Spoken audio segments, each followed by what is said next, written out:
Bienvenue dans cette nouvelle édition du QG News. Au sommaire de l'actualité, Faustin Archange Touadéra, vainqueur du second tour de la présidentielle en Centrafrique. Il a recueilli 62,71% des suffrages contre 37,29% pour son rival Anissé Georges Dologuélé. Repositionner l'Égypte sur le continent africain, c'est l'objectif du Forum Africa 2016 qui s'est ouvert ce 20 février à Sharm el-Sheikh. Gros plan dans ce journal. Et puis immersion au cœur du centre des métiers d'art du Niger. Plus de 125 artisans y sont répertoriés, parmi eux quelques-uns des plus renommés du pays. Journée de vote ce dimanche au Niger. 7,5 millions d'électeurs sont appelés aux urnes pour des élections présidentielles et législatives. 15 candidats briguent la magistrature suprême, dont Mahamadou Issoufou, chef de l'État sortant au pouvoir depuis 2011 pour un second mandat. Et pour l'heure, le vote se déroule dans le calme. Écoutons à ce propos le Premier ministre Brigui Rafini.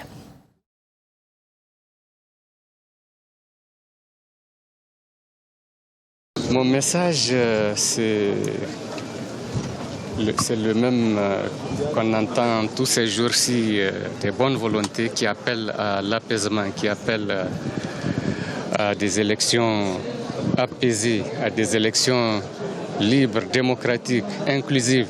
Et je crois que nous y sommes là. Nous y sommes vraiment. Et c'est vrai qu'il y a eu avant les élections, il y a eu ce stress qui a amené les uns et les autres à se comporter parfois un peu en marge de la normalité. Mais je crois que tout se tasse et les Nigériens vont finir par être, comme d'habitude, des Nigériens paisibles, des Nigériens épris de paix et de justice et qui aiment leur pays. Il s'agit là d'une étape que nous sommes en train de franchir, d'un tournant que nous sommes en train de négocier. Nous sommes en train de bien le négocier. Les conditions, en tout cas, sont créées pour que les élections se déroulent normalement. Et mon souhait le plus ardent, c'est qu'effectivement ces élections se passent dans la paix, dans la tranquillité. Nous n'avons rien à gagner dans le désordre, ni dans l'agitation. Vraiment, je souhaite bonne chance au peuple nigérien. Je souhaite que chacun tire les leçons de ce scrutin, qui est un scrutin majeur. Mais je pense que le Niger va pouvoir surmonter, se surpasser pour réaliser de belles élections. Et sachez qu'Africa 24 reste mobilisé pour vous faire vivre ce scrutin. La soirée de ce dimanche sera en effet entièrement consacrée à la présidentielle nigérienne dès 20h GMT. Jour de vote également aux Comores. Les bureaux de vote ont ouvert peu après 7h heure locale ce dimanche 21 février. Les électeurs sont appelés aux urnes pour le premier tour de la présidentielle. 25 candidats sont en lice et à la mi-journée, aucun incident majeur n'a été signalé. Notons que le président sortant, Iki Lilou Douanine, qui a effectué un mandat de 5 ans, ne se représente pas conformément à la constitution atypique comorienne qui établit une présidence tournante entre les 3 îles de l'Union des Comores. Il était qualifié par certains observateurs d'outsider. Pourtant, c'est lui que le peuple a choisi. Faustin Archange Touadéra a été élu président de la République centrafricaine ce samedi. Il aura la lourde tâche de redresser le pays après 3 années de conflit. Déocratia Podo.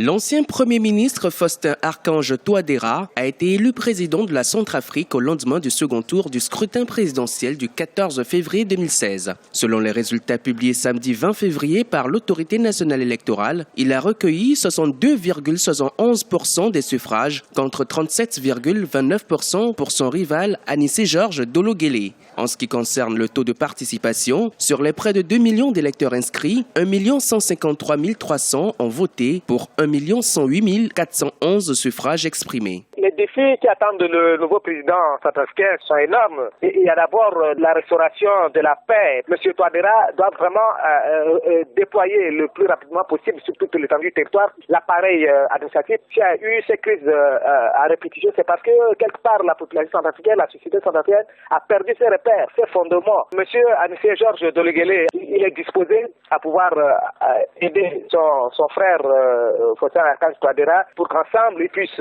sortir ce pays de la situation dans laquelle il se trouve. Les résultats doivent être encore validés par la Cour constitutionnelle de transition. Mais déjà, les regards sont tournés vers le président élu des Centrafricains qui nourrissent beaucoup d'espoir. Faustin Archange Touadéra sera chargé de redresser un pays divisé par une crise politique depuis plusieurs années. À 59 ans, il devra engager une véritable réconciliation entre les communautés et autres acteurs, des préalables au chantier de reconstruction du pays. Certains espèrent également que tous les acteurs politiques partageront les mêmes visions, en particulier Anicet-Georges Dolo-Guélé, qui a reconnu aussitôt sa défaite en appelant ses militants au calme. C'est le chemin de la paix qu'on vient d'emprunter. C'est aussi une leçon donnée à la classe politique centrafricaine. D'autres pensaient que peut-être ce sont les grands ténors de la politique centrafricaine qui allaient émerger. Faustin Archange Touadéra, vraiment, c'est le prototype même d'un outsider. Ce n'est pas l'argent qui désormais peut conduire l'électorat à pouvoir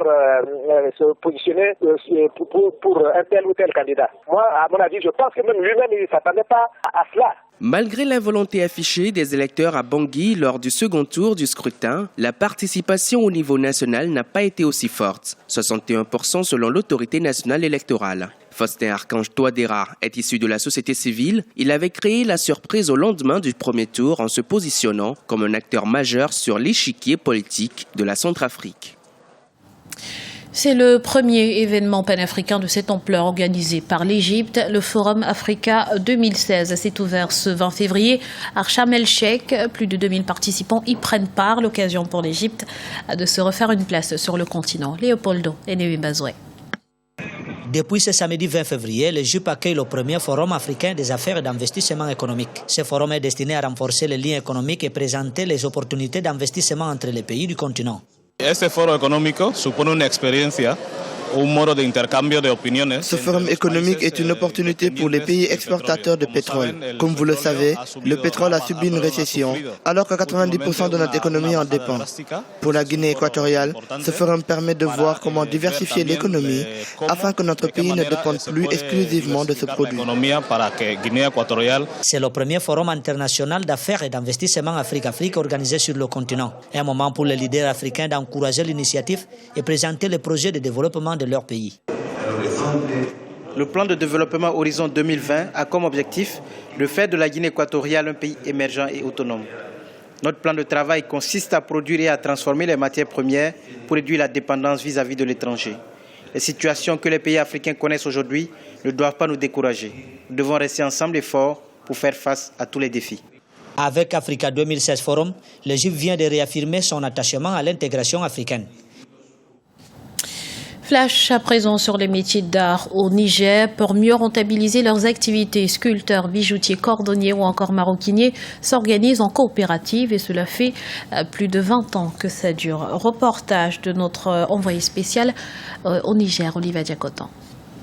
Travailler en coopérative pour mieux rentabiliser leurs activités, c'est le vœu émis par les artisans du Centre des métiers d'art du Niger.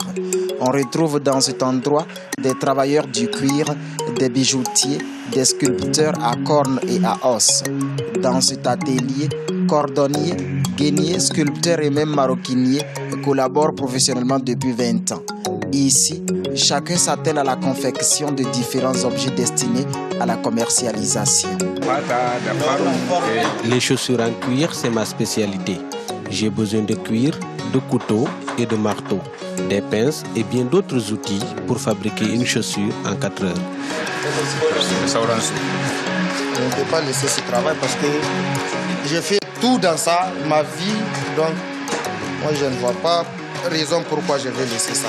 Ça consiste à transformer la corne et l'os de chameau en produit, plus précisément en bijoux. Et la façon dont j'ai fabriqué les produits et voir quelqu'un venir l'apprécier et l'aimer et même l'acheter, donc en tout cas pour moi c'est un grand plaisir. 325 artisans travaillent actuellement dans le Centre des métiers d'art du Niger. Environ 150 sont des spécialistes des métiers du cuir. Une centaine sont des bijoutiers et certains évoluent dans d'autres domaines de l'art. Les meilleurs ont formé déjà plusieurs artisans dans cette région du Niger. Vraiment, ce qu'on va demander, c'est surtout la nouveauté, la technologie nouvelle qu'on demande à nos autorités de mettre à notre disposition. Ce qui est sûr, on fera mieux que le Maroc. Les artisans de ce centre ont reçu diverses distinctions. Il s'agit surtout du premier prix en 1998 au Salon international de Ouagadougou et du premier prix de la foire de la CEDEAO à Accra en 2016.